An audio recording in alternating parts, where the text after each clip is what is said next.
flow state. I can't wait to see straight, I can't wait to change fate, I can't wait to flee hate, keeping all my good traits, letting all the mistakes go. I beat the foe, I take control, spread good vibes is all I'm told. Never sold, there's always more, I can grow and I'll explore all the past that I can map out in my head. It's like a tour. Know the world is evil, people strip you right down to the core, but you know that you can be way better than you were before. For your mother, for your father, for your sister or your toddler, you can be the one that makes them feel the best when they're around you. So don't be a lazy coward, just listen for an hour. Sean and Tyler about to show you just how you can hold the power.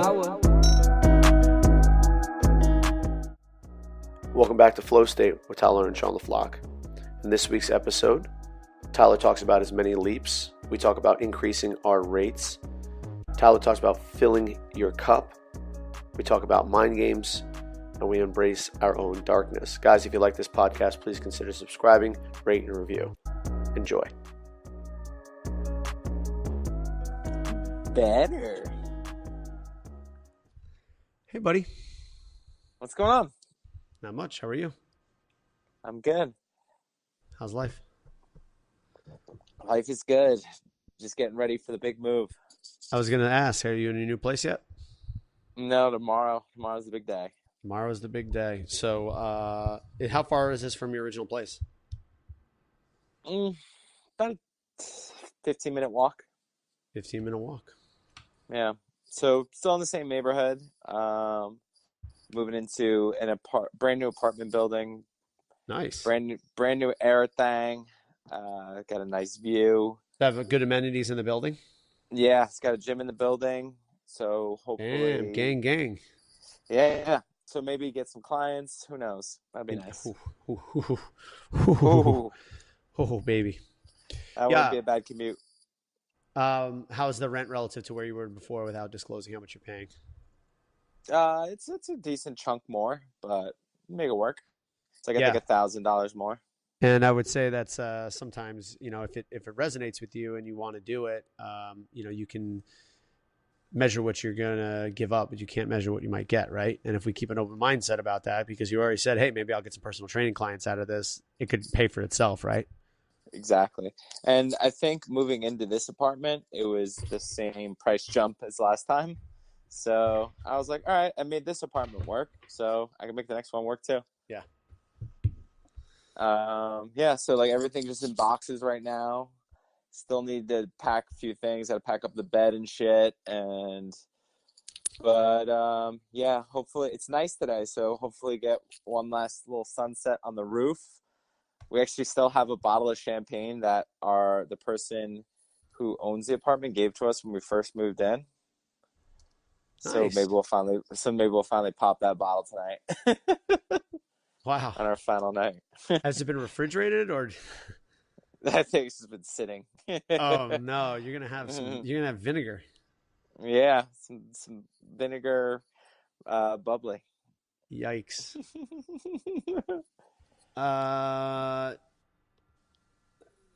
So how has your most recent coaching and stuff been? That's been good. I have 4 people going through my program right now. Nice. Jeez. Everyone's been on top of their game. They're all logging consistently.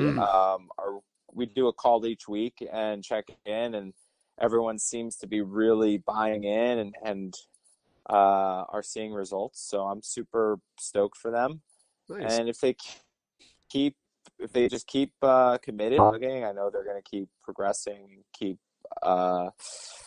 stepping into a fitter lifestyle or a lifestyle that they want to create for themselves. So it's been a really cool process, because essentially what it is I'm showing them, in a way it's definitely the way they work out and what they eat, but even more just kind of taking them through a very similar process that I went through during the Strong Coach, when the idea being of getting out of this idea of survival mode and into creation, and journaling exercises and goal setting exercises that enable you to kind of into that.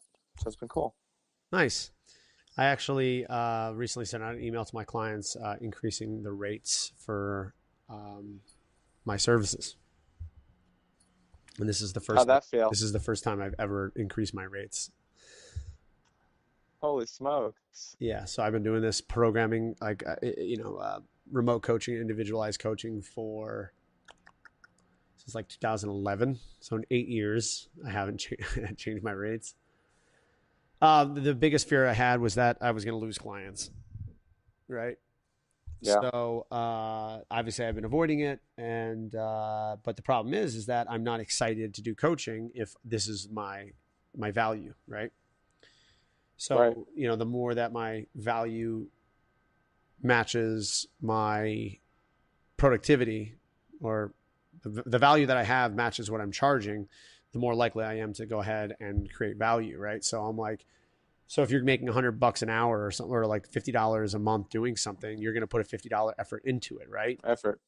And in the beginning, Exactly. that might align with exactly what you have. Like if you don't have a lot of experience, if you don't have a lot of clients, you're just kind of getting your feet wet, right? But I think one of the things that I was rejecting from the universe is that if I charge, let's say, $50 a month, and that doesn't excite me anymore, I'm not going to want to do it. And that's the energy that I'm going to be putting out to everybody. Yeah. So if I increase my rates, which excites me, but it also makes me scared simultaneously, the opportunity stays, but the fear goes, right? So if you listen to the fear, the opportunity goes. If you listen to the opportunity, the fear goes. So like once I did it and went through the process, now I'm in a place of now where I'm like, okay, I made it through. This was a rocky start. This is the first time I've ever done this. I know if I do it again, it'll be a little bit easier, but, so I, had to kind of go through this. Yeah. Like what you said was really the fact that you went through this process once and now you know that it'll be easier next time. Right. Yeah. I think that's the biggest part, is like the first time isn't easy. It's like clunky, and there's so much resistance there, and there's so much doubt, and there's fear. But then you go through it, and then you realize, that wasn't too bad. Yeah. And this isn't in an egotistical way. Oh. It's like, well, I think I should be making this. It's like, if I increase the amount that I charge, I can also increase the value of what I do. Right. So like, if you don't value yourself, you're not going to charge very much, and your product isn't going to be great. But if you're like, hey, I have to step in, I have to make a leap and trust that when I actually charge this, I'm going to back it up with who I am. So like, that's also something that you have to articulate to the people that you're working with. Like, hey man, like I'm not just doing this because I want to make more money. I'm doing this because it energetically charges me, and it's going to improve the product, and it's going to make for a more enjoyable and worthwhile experience. Because as we said before, things aren't, the price of something isn't, or the value of something isn't what it's, the cost, it's what it's worth, like what you get out of it. Right. Also, I imagine for you, with charging more, that enables a little bit more financial freedom, which then hopefully will take away financial stress, which then will help you to create more. Yeah. Well, again, it's not that I'm going to take it and put it in my pocket. Yes, there's going to be a little bit less financial burden for me, but I'm not doing it because I'm financially burdened. I'm doing it because it's that. And as a result, the financial burden will go, right? If I'm reacting from a place of lack, then people feel that, right? People are going to be like, oh, he's just doing this because of this. Whereas if I'm like actually genuinely getting in touch with that part of me, I can just be like, okay, that's there. That's not me. I see it. I allow it to be there because everything has a right to be there, but I'm not going to respond and act in a place of fear and lack. Yeah. I think both can be true. Yes. Right. One, this is getting you to get excited and almost puts a little bit more pressure on you. Like, oh shit, I'm charging this. What does that look like? How does this change? How does this get me to think a little bit more?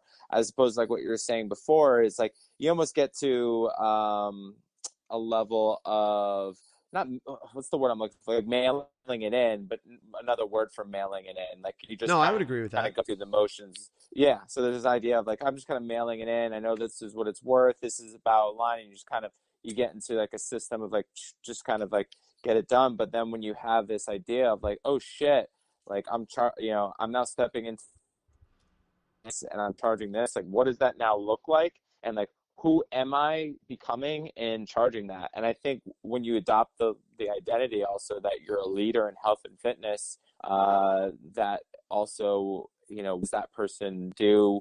How does that person program? That also affects your what you offer and what you charge.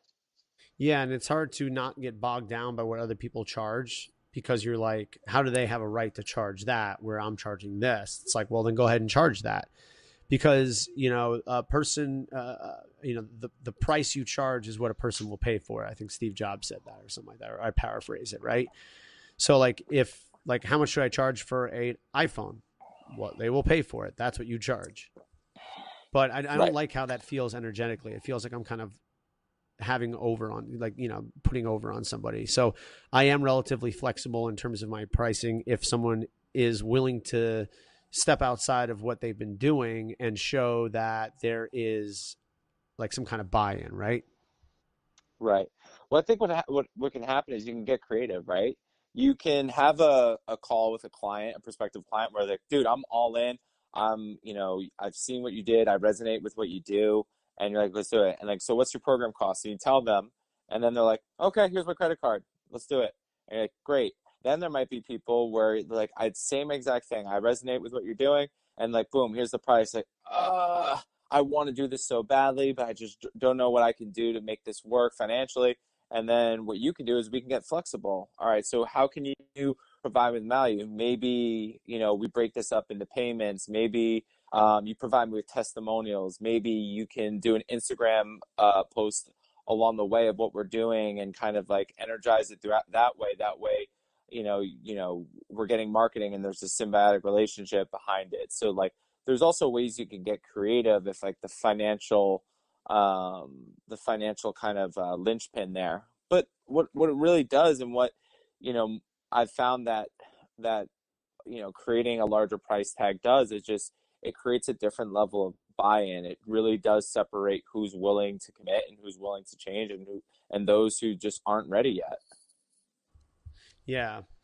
And for me, when people say that, I kind of take it as offense, or I allow my own ego to get in the way because I would never do that. Like if something is valuable to me, I find a way to make it work.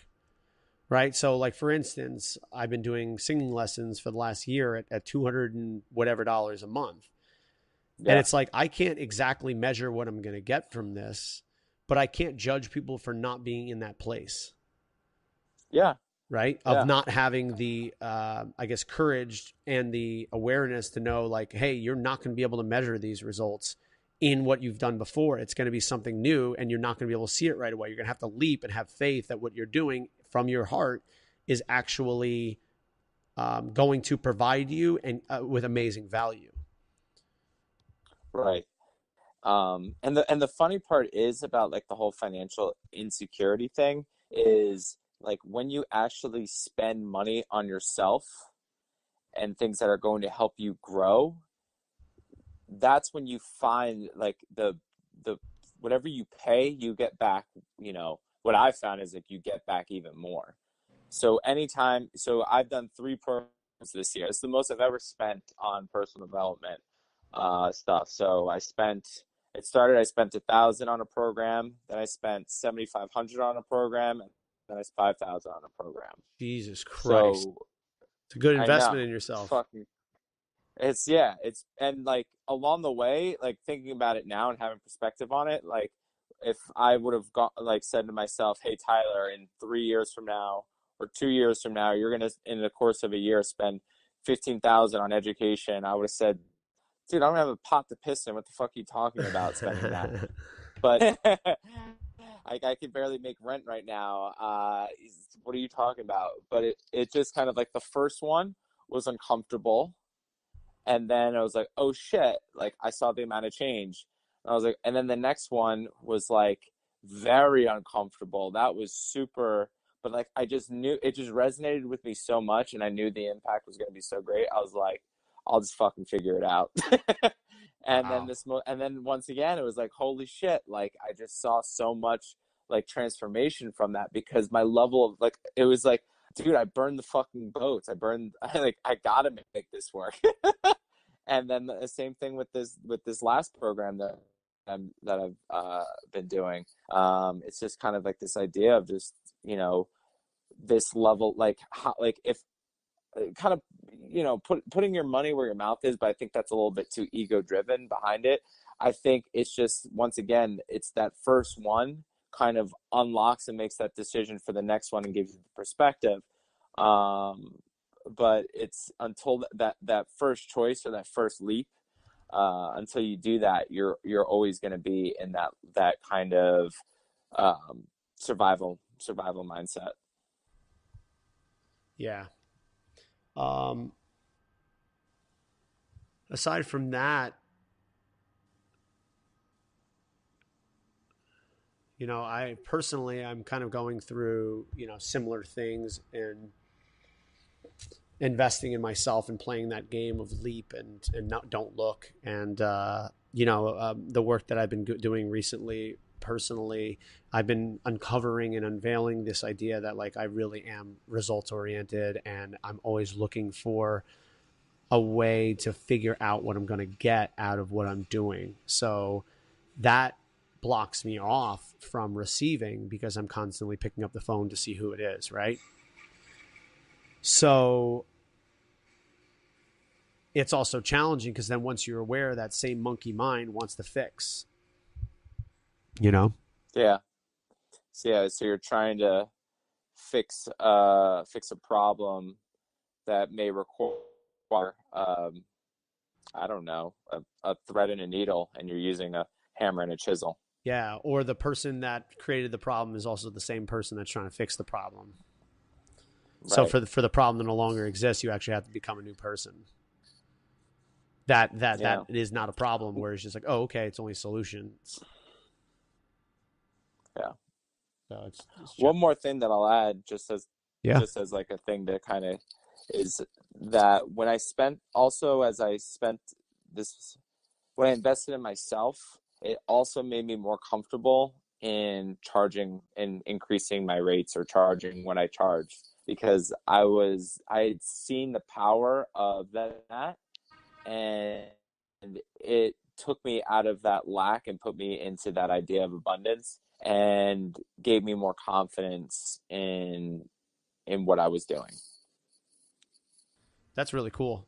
Because if I'm the type of person who's willing to do that and willing to put that type of work in, then maybe I'm also that type of person who can lead others down a similar path or similar journey.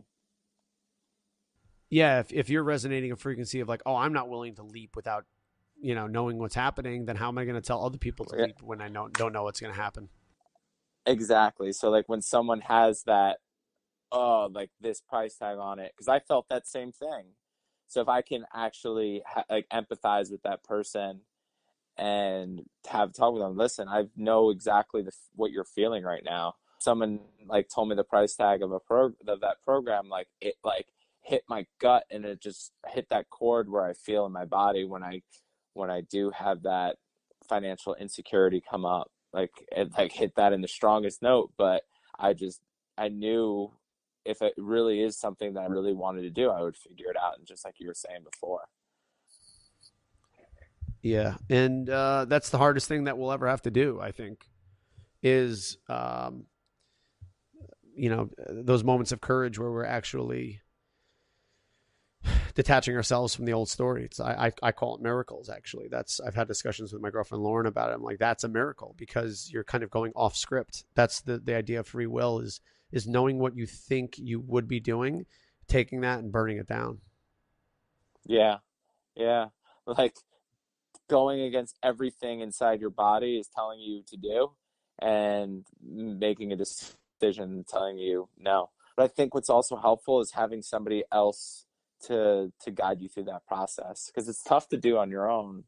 But that's maybe there. I mean, that's even more of a miracle if you're able to do it on your own.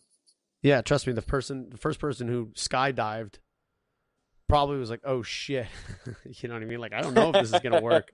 Imagine that the first guy who jumped out of a plane was like, "All right, here we go. This is a leap."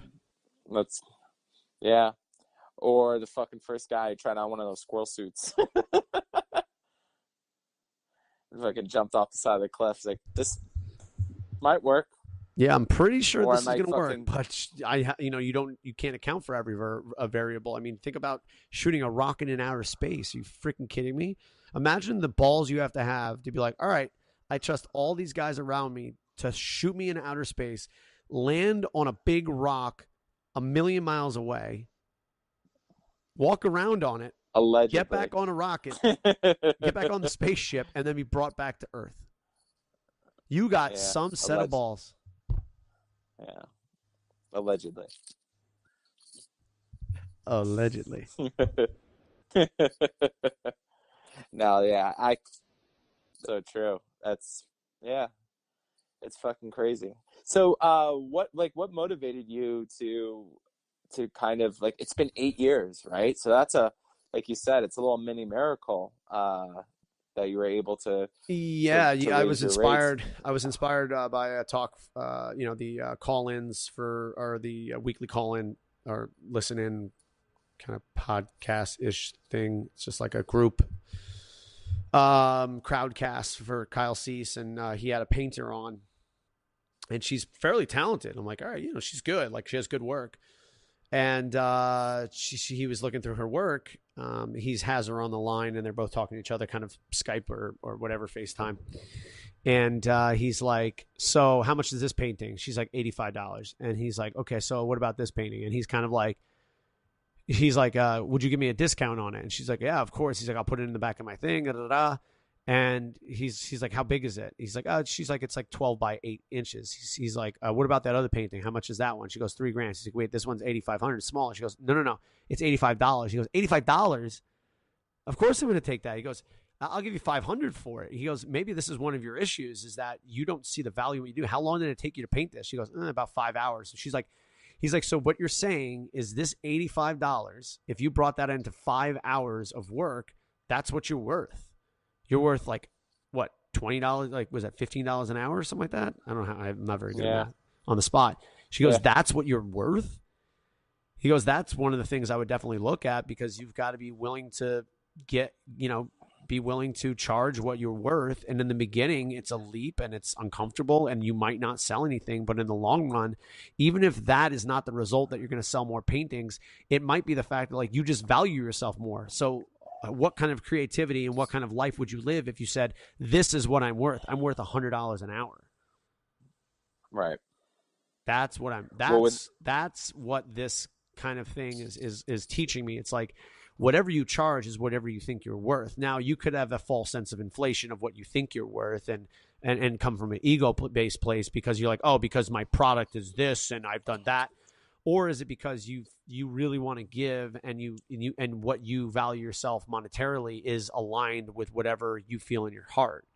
And I know that will change and will fluctuate, but like at this point in my career, like personal training, I'm charging $100 an hour. Anything less than that, it just doesn't motivate me to do it, because I know that I can use that time for enormous amount of growth personally. So I literally think that me sitting still for an hour is worth $100 to me. Like right now, $100 an hour, maybe a little bit more, maybe like 125 for an hour of stillness. So if you're going to take that hour of stillness from me, you better be ready to pay $100 to $125 an hour, depending on the person. Yeah. I mean, that's a really powerful way to look at it. But like you were saying before, I think there's, everything you're saying is true. And even what you were saying before with that, like coming from like an ego, like this is what my product's worth, even that might be true. Maybe the product is worth it. Maybe the market has stated that that's what it's worth. So I resonate more with what you're saying, in that there's this idea of identity and yourself and what you value, and then there's also an idea of what you believe you're worth.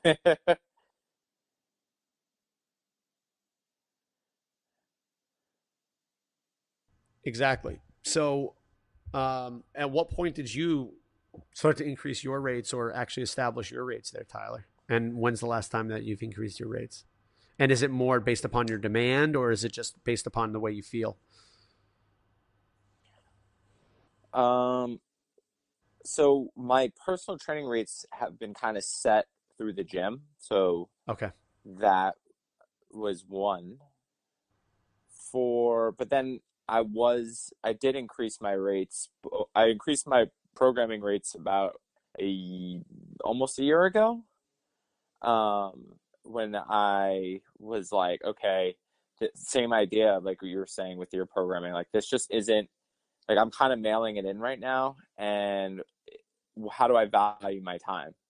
So it's like, all right, I value my time more, so I have to have this conversation. And I was willing, if they weren't willing to, like, if they weren't okay with it, I was okay with them walking away because I just knew that I, I didn't want to commit that time for that price point anymore. It just wasn't worth it to me. Very similar to charging, personal training outside of the gym. Then I had to decide, okay, now that I'm stepping into others outside of the gym, and I'm either going to someone's apartment or I'm training them in another gym. Like, what does that price point look like? And I'm still like, I haven't 100% locked in on like this is what I'm worth. So I still think I have to do work on it. I have an idea of it, but it that might change again. I think I have to do more inner work in order to figure out what does that look like. I think you're right. I think that's to do an element of demand. So when you feel like you're maxed out in your clients, then you can really have a really opening idea of like, okay, I'm beginning to have all of my time maxed, morning and evening. How many hours do I realistically want to coach in a day? And usually when I think about that, it's like 5 is probably maximum. And like even that for me is like kind of pushing it for like 5 days a week or 60. So like for me, it's like, all right, 30 coaching hours in a week, pretty much maxing me out in what I feel is appropriate, or I'm still delivering the same level of coaching in each session. So if that's what that means, and I'm getting close to that number, and maxing that out, then I can have like a really good idea of, okay, going forward, this is what I wanted to charge, and I'm okay with people walking away because now I can step into that. Yeah, that sounds pretty solid, man. So, it's interesting because as I'm on this call, I get a text message from somebody that says, "Hey, I'm away for the month at another gym. What would it be for you to write me a program?" And this was a person who was doing a 2-day a week thing at like $79 a month, and I was like, at first I was like, oh, I'll do it for $100. I was like, wait a second, like no, 150. Mm-hmm.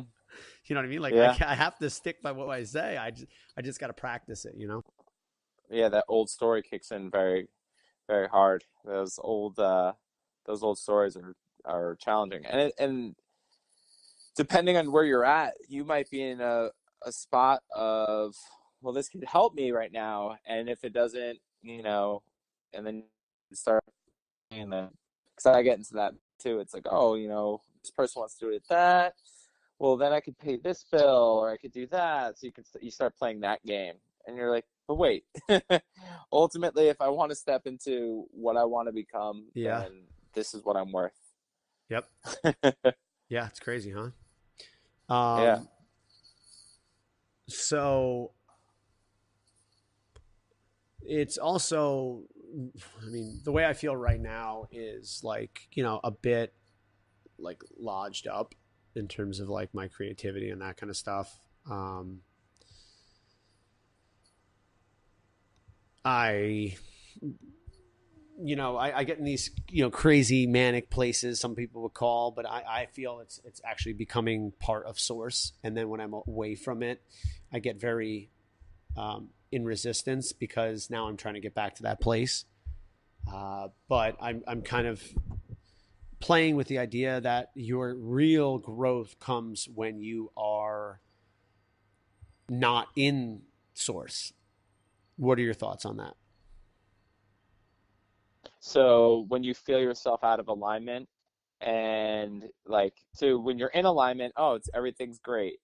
Yeah, But and when it's you're not like not in it's alignment not and like you, the things that don't feel I'm not giving my heart and I'm growing and I'm learning there, but it's almost like I've heard that like the real growth occurs when you're not in alignment. What are your thoughts on that? yeah, I think it's like anything, right? It's you learn the most when you either A, make a mistake, or you when there is adversity, what do you learn? Like everything can be, really now I'm doing this program with my clients, and like the first couple weeks are like everything's going great, and I'm like, well, I know there's going to be a moment when that adversity is going to hit where they might have a weekend away, or there might just be a crazy week at work and shit just might get derailed. And, how are we going to respond in that time? And that's when we're going to really have the true growth, because it's never going to be the one thing you can plan on is, shit's gonna hit the fan, whether you like it or not. Like there's gonna be things along the way, and that's what makes life amazing. It's that nothing is guaranteed, and what you're experiencing right now could be completely different from what you're experiencing tomorrow. So I think with adversity is our greatest teacher. So yeah, I'm 100% in agreement with that. And the key is when you're not in alignment, not punishing yourself or judging yourself. And I think that's where a lot of people run into issues, is that when they do fuck up, is that they go into this punishment mode and they tear themselves down, and it's very difficult to bounce back and come back stronger if you have a voice telling you that you're worthless and a piece of shit. Yeah, that definitely resonates with me. I feel like I'm very hard on myself and I don't allow myself that leeway of like granting myself a day off or a minute off or not having some kind of personal growth because, I'm personally attached to the idea that, if you're not doing something special, if you're not being mindful, if you're not even doing all these, spiritual practices on a consistent basis, you're not living a full life. Like it becomes very restricting and contracted when I think like that. Do you view it as a way of, if I'm, I have this quote of being a lighthouse. Like, so when you fall out of alignment and you start having these things, then you're falling out of that identity of like being the lighthouse and being the role model for others. Is there that idea of it? Well, I think what happens is like you start doing the things that you've always done before, but you're now doing it to get something. The bird doesn't sing because it's trying to get something. The bird sings because it has a song. Now that's easier said than done, It's but trying to get retweets. it's trying to get that we tweet. That God damn, you're so retweet. witty, you son of a bitch. But I think for me also is I get stuck in this story of who I am. And I think that to get out of the story, I need to do X, Y, and Z, but that's coming still from the place of the story. So it's making the leap of who you kind of know, like who air quotes or inverse commas, who you are, but you have to act Right. in that way and not have an expectation and not have a attachment to the result. Right. So Yeah. if I stand in front of somebody, I'm like, I hate you and I want to kill you and I fucking hate your guts. That's just going to perpetuate the way you feel. Whereas if you can actually be like, yo, I love you and fall in love with that idea and have an acceptance of that person, it really doesn't help. I still hate you. You know what I mean? Like because it's still coming from a place of I'm trying to get out of where I am. And you can't trick yourself of that because you are you. You know exactly where you are. There's no way. So it's Right. literally just those levels of deeper and deeper awareness of who you think you are versus who you actually are. So it's like, I said that because I want to get out of this position right now because I'm really miserable about the way I feel. I hate the way I feel right now. I don't like the person that I am. I hate everybody around me. And I just want this to stop. Yeah. You know? Now, yeah, yeah. Now, is that connecting with the observer, or is that connecting with, like we were saying before? I think a lot of this keeps coming back to this idea of trying to like I'm the person creating the problem, and I'm trying to solve the problem with that same person, or I'm trying to well, I guess the whole idea of this is that there is no problem to solve, right? But I Yeah. think we're trying to Yeah, make just this stop there. There is actionable, no problem to and solve. It's just like, this is the way your life is now. How does that feel? Like, no, I don't want this to be that way. So the person who says I don't want it to be that way is the one that's going to have to go, because the light that's trying to come in, and the growth and the flow that's trying to enter the life is being held back by your own hand. You know what I mean? So it's like, yeah. the hand that holds you back is your own. I think a great quote is suffering is a disagreement with reality. Definitely. So just what you were saying. But it's I mean, I agree with that, but it's also like, there's good reason, because your reality has shown you that if you come with an open heart and you want to love people, they fucking destroy you. Oh. You know what I mean? So Do you you believe can't that's the blame truth? that person either, but you know that mentality is only going to harm you in the long run, right? Like Right. So life is just a bunch of events that we kind of ascribe meaning to, right? So it's yeah, like, oh man, I was hurt when I was young. Like, okay, so is that bad or good? Well, what if it creates this amazing growth within you, allows you to be compassionate to others? It creates a business that allows you to be financially secure, et cetera, et cetera, et cetera. Was that thing good or bad? If we ascribe that it was bad, we're never going to grow from it. mm-hmm. Whereas a great thing might be, oh, my parents were well off. That might be the most constricting thing ever, because now you're like, okay, I'm just going to rest on the inheritance that I have, and you never actually grow as a person. Your circumstances change, but you as an individual doesn't have to change. Whereas the person who wants to be successful from very meager beginnings actually has to become a new person and has to create growth. Yeah, that's what you're saying before. Like when you're out of alignment or through that adversity, that's where you can actually learn and change. And a person who maybe have like a silver spoon in their mouth and hasn't really I think the issue with people who are born into abundance and have all of that is that there isn't these frameworks for them to kind of step into themselves and change and grow, as opposed to the person who comes from, let's say, a desperate situation. There's so many movies, books, etc., that kind of give you a blueprint for that. Yeah, I would wholeheartedly agree with that. It's much easier to walk a path at least someone you know has walked, so that you know you're not just going to die, right? Yeah. But something that was like an inkling, like a little whisper inside of me just now was like, what if you just stop thinking about what you need to do? You know what I mean? Or what will cause your growth or whatever, and you just let life play out. Like, what would happen with that?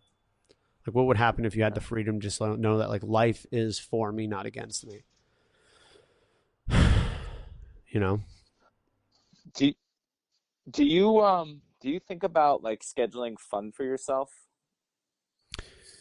I've tried almost anything, and again, like, I've tried things before, but that being said, if I did it with a different intention, so if you said, okay, measures, go ahead and schedule some fun.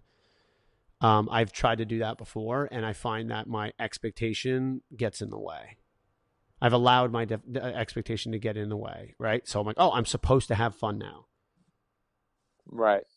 What is like fun look like for you in the past? Maybe going to the beach or planning an event, like enjoying time with others, going mini golf, Maybe going to a movie, I do enjoy that stuff. But I find that some of those things, it's the reason why I do them and I find them as quote unquote fun is because it kind of numbs me out for a little while. It gets me out of my normal routine. Like I don't see it as traditional fun in a lot of ways. I just find it in a way of like, I just forgot that I feel miserable right now, but it doesn't have this lightness. It doesn't have this play to it. Does that make sense? And that's actually a discovery for myself, even in saying that, because people are like, yo, go have fun. I'm like, I don't know how to have fun when I'm in a place of resistance. Right. So it's a distraction. So rather than filling your cup and bringing you back into, rather than something that fills your cup, it feels like it's just distracting you and taking, just kind of blinding you to what you're doing in it for just a brief amount of time. But there isn't this moment where it's like filling you back up. Like your cup is still dry. It didn't fill your cup back up. Correct. So it's like, have you thought of it in that way of like finding things that enable you to fill your cup back up?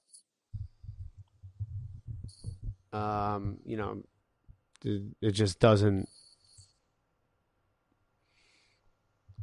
I'm like scared to try. Yeah. Is it because like you don't feel like you're deserving of that? It could be. It could be also, do I say, all right, am I deserving of fun? I don't know. There's nothing that pops out at me right away. I will say that kind of like one of the perpetuating stories is that like where I am now is where I'm always going to be. Right. So I'm like holding, but I'm holding on to this story. Right. Yeah. And even in me saying this stuff, I've already given, ascribed this a negative negative feeling to it. Right. Like this is bad where I am right now. Whereas it's like, yo, maybe this allows you to resonate with much more people. Maybe this shows your darkness is actually something that connects you more. So it's like, I'm trying to get out of the place that creates more vulnerability, creates more connection with others. Whereas if I was just like, yo, I love being here right now. I love this part of me right now.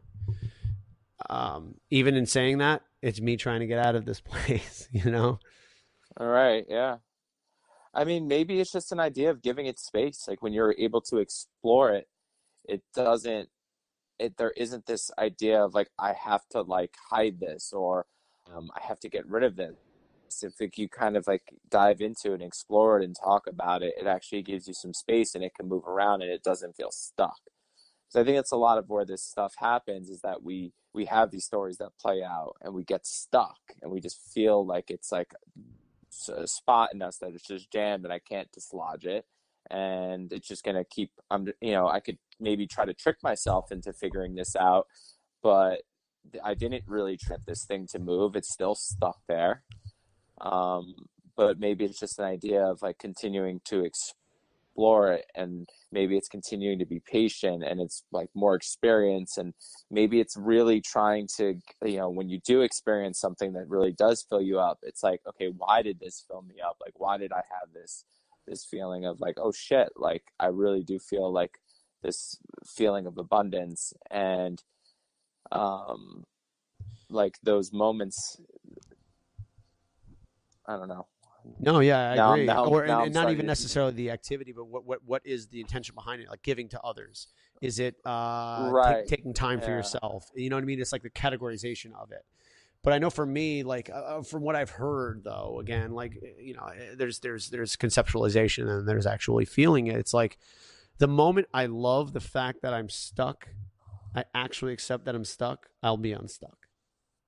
Yeah. Right. So it's like almost try to be more stuck and love that I'm stuck right now. I love that I'm stuck.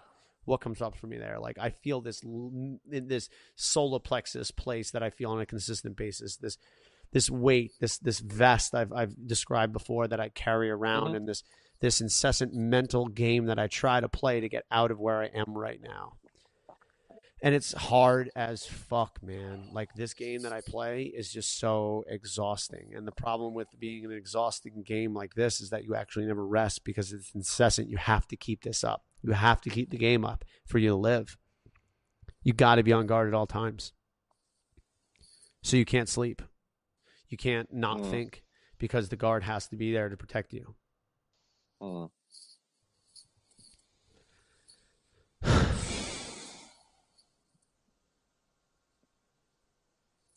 Yeah. I mean, just you kind of going into that, like, I felt a moment of just like calm as you went through that. Like, I was very calming. I don't know if you felt something. Yeah, I mean, a bit. It's truth, though. You know what I mean? Yeah. Like, you know, I've never really said that before, but I think it's true. I think there's great truth in that. That, you know, there's a reason behind all of this. It's not just because, you know, there's purpose. Everything serves a purpose. You're not being mean. You're not an asshole just because you've chose to be an asshole. It serves you in some way. And the moment that we realize that the things that we've been doing over and over again no longer serve us, they disappear on their own. So in some way, shape, or form, and the more you try to figure out what that purpose is, sometimes the further away it gets. But this serves me. This serves me in a profound and deep way. And, you know, I don't necessarily need to identify it, but it's apparent is that in my life, and I don't use this as a false sense of identification, but in my life, what we and I've been taught, and I speak only for myself, is that if I am in a pleasant state, if I'm happy, if I'm open-hearted, it leads you to being fucking destroyed. So in what way do I think, on a very visceral and subconscious level, do I think that at any time the guard can be let down? But eventually we come to the realization that, yo, man, this guard, this wall that you put up is a prison. And that prison is preventing you from living the life that you want. It's living the life in the bear trap that is survivable. But it's like, do you want to live in the bear trap? Right. Or do you potentially go out into the wild and then maybe every once in a while you encounter a bear, but at least you're free? Yeah.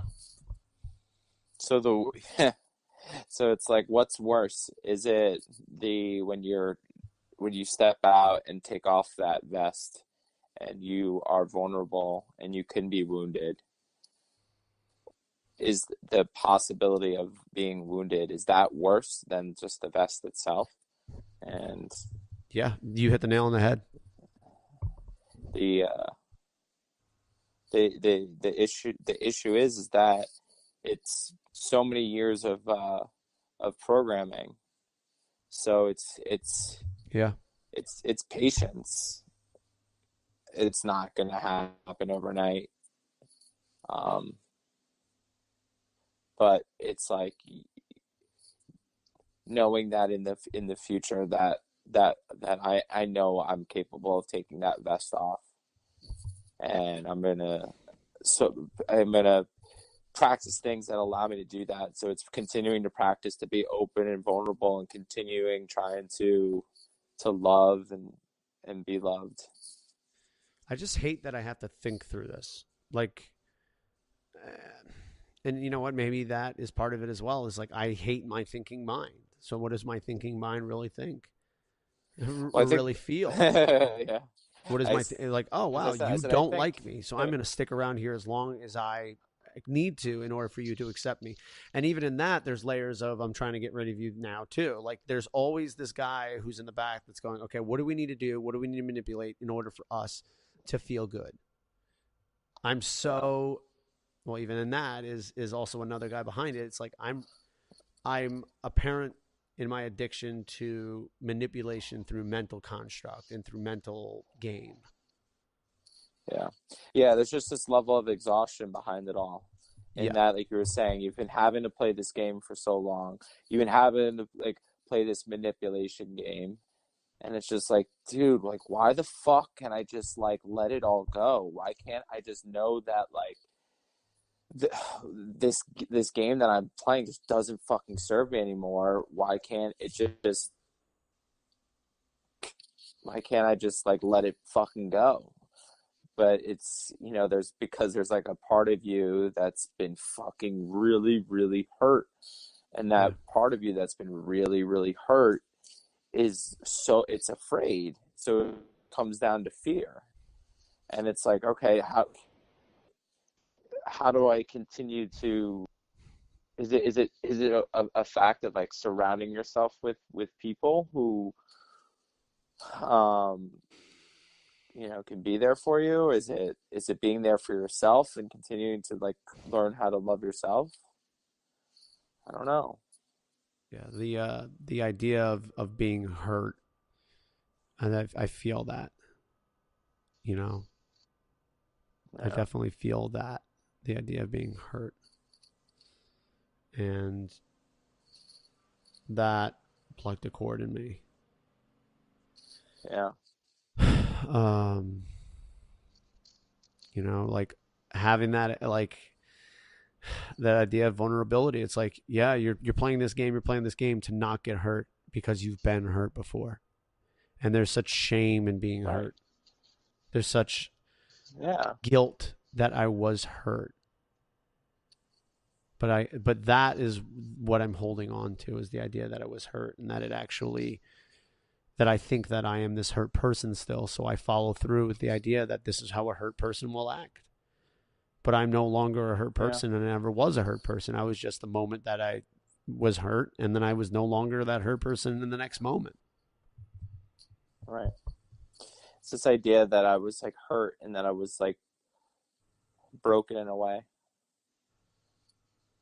And then there's almost a moment where, and I felt this, like this idea of like being hurt or being broken, it's almost a way as our ego to like separate ourselves from others. Because then you say to yourself, well, you don't know what the fuck I've been through. I was hurt. I was broken. You have no idea what this like. So it just uses a way to separate yourself from others. And then it's like, okay, like the ego can kind of pump itself up because it's like, yeah, they don't know what I've been through and how I've gotten here. Yeah. And once again, it's like goes back to this idea of like that that being hurt and like that being wounded and like that wounded child, and it's like giving that wounded child its space. And it's just, I think a lot of it is like, I've been thinking about the idea of like holding space. I said that to somebody last week, and they're like, what does that mean, holding space? Like holding space is like having a conversation with somebody and just not without judgment and not trying to fix and just really listen and listening authentically. And That's a great point. And it's like, how do you hold space for yourself? Well, I think that's a good point, is like literally ask the pain what it wants. That's kind of, or what it needs to hear. Like, what do you want to tell me right now? And when I ask my pain right now, what do you want me to see? What do you want me to know? That it's here, and that it's been pain, and that it sucks, and that it's really, really challenging, and that it's really, really heavy, and that I'm walking through life with, walking on eggshells and trying to figure out the way to please people, and it's just not working, and it's just not worth it, and I just don't want to fucking be here right now. That's what it's telling me. That's what that pain is telling me, that it's unbearable to be here right now. And as the viewer, as the presence behind that, just so that everybody else kind of knows what this is coming from, is that like, that's not good or bad. That's not bad that it says that. It's not good that it says it. It's just like you said, and I love how you put it. It's like the wounded child has showed up, and it is here to make its presence felt. And if you want to fucking ignore it or try to explain it away and not actually hear it through, plan on being here for a while, and plan on never transcending that layer of hurt ever. And most of us never do. Most of us, aside from those, you, me, those who are doing this inner work and this self-improvement, they're never going to ask the question, why are you here and what do you need from me and what can I do for you? They're never going to do it. They're going to get themselves on Instagram and Facebook. They're going to obsess over work or their weight or whatever it is, and they're never going to listen to that wounded child. You have some more knowledge on the wounded child, Tyler, because you've done some work with it. What are your thoughts in terms of transcending that idea? I mean, I think you hit the nail on the head. From the retreat I did, it's everyone's just walking around wounded children, and we've all figured out, like, you wear this vest, that's your way to protect your wounded child. That's your way to deal with the trauma that you went through. We've all, what I've seen, we've all created ways that we, whatever trauma that we went through as children, we've created beliefs or patterns that have enabled us to continue to go on with our lives, but ultimately they don't serve us anymore. And until you do the work to figure out what that limiting belief is, why did you learn it, how did you learn it, and give space and actually listen, then you're going to continue to walk around as that wounded child with those with those limiting beliefs tied to it. Yeah, and I think you also covered something really nicely here, and we have to wrap it up in just a bit here, but how our natural tendencies and the way we got out of feeling like we're wounded will show up. So the people pleaser, the perfectionist, the overeater, the undereater, the fitness guru, the obsessive compulsive. There's a reason those things come up, because those were the coping mechanisms of the wounded child. And because the wounded child is now basically in the driver's seat that says, this is how we survive right now. We need something to cling to kind of form some kind of safety, because when we were originally wounded or wounded multiple times, that is how we made it through. Because we thought during that process, the conditioning basically became, when the bell rang or the trauma came, this is what I did. And then eventually it stopped. So whatever I was doing during that time stopped the trauma. Mm-hmm. And Dr. Gabramate actually says that ADD is part of the wounded child and the traumatic child, because basically you're disassociating yourself from reality during that moment. You're going elsewhere during the moment of trauma, and that perpetuates this conditioning of, oh, when I'm here and I don't want to be here, I'm gone. Right. So maybe that's why things like movies and going out with friends, it feels like it's this idea of, like, it's just distracting me. Yes. For me personally. So for you personally. I resonate with television and videos and all that shit so much, because that was my outlet. I could watch movies and I could watch The Simpsons, and I could detach myself from the meager, miserable, unloving, uncompassionate existence that I had. So when I'm doing those things, I am in bliss. It is not because I love watching movies, it is because I'm disconnected from my reality and the pain that I'm feeling. Yeah. That's what TV and food for me too. Yep. Very similar. So where do we go from here is the real question. And I know for me personally, I'm not going to put it on you, but for me personally, I'm going to take the time to be there for that spot in me and listen and just be good to it. And I know there's also a part of me that says, okay, you want to get rid of it, but fuck, man, like, I got nothing else I got no other strategy, man. I just got to be in it. And hopefully that other part will go when I actually commit myself to it. Yeah. I think the key is love and awareness and love. Yeah. Awareness and love. That's it. That's what it's like. The only, like, when I break things down to, like, their simplest terms and, like, where you really can't go if you're confused or stuck, it's like awareness and love. Like sit down, be silent, what comes up, love it. Love it. And that's all you can do. That's all you can really do, because that's that's going to give whatever needs. It's holding space It's the ability to hold space for yourself. A Yeah. nice deep conversation today. Yeah, man. I think this it'll unfold more and more, and I love things like this because it, as much as I want to know the answer, is my experience and from what I've heard people more knowledgeable about these things have said. It's just like, don't try to go down the rabbit hole of trying to figure it out. Is it okay for you not to know the answer? Yeah. And I identify with my mind. My mind says no, it's not. But that's not me. I'm not the mind. Right. Tyler, Yeah. if we want to get a hold of you, how can we? Tyler the Flock on Instagram, tflowfitness.com. Yeah. I heard that Fit Style Friday is making a return this week. Is that true with brand new content? The Fit Stuff, well, it'll be a week from that, so you'll have to go back in time and rewatch it. But at this point, if you're listening today, then last Friday there was a new Fit Style Fridays. If you checked it out yet, go check it out. Awesome. And dun, dun, dun. You can get me at flockfitness.com, flockfitness on the social medias.